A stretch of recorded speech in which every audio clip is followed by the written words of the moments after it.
Let's try to understand this better with PowerShell. So I'm going to launch the PowerShell from the console itself and then resize this to get a better view.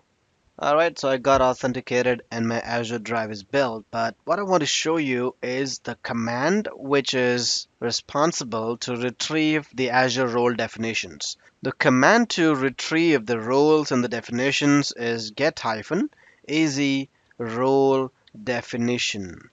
So when you hit enter, you're going to get a set of roles and their JSON equivalent.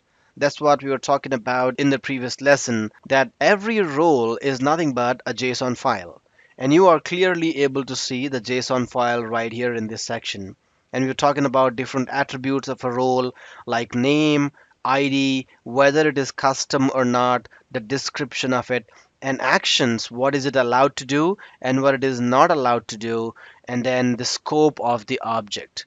This is something you can clearly see from the PowerShell commandlet, which is get-az role definition.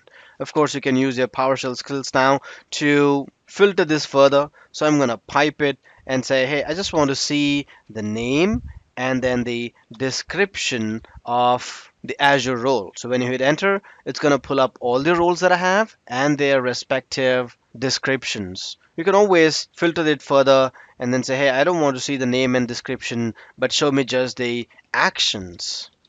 And probably you also want to take a look at not actions.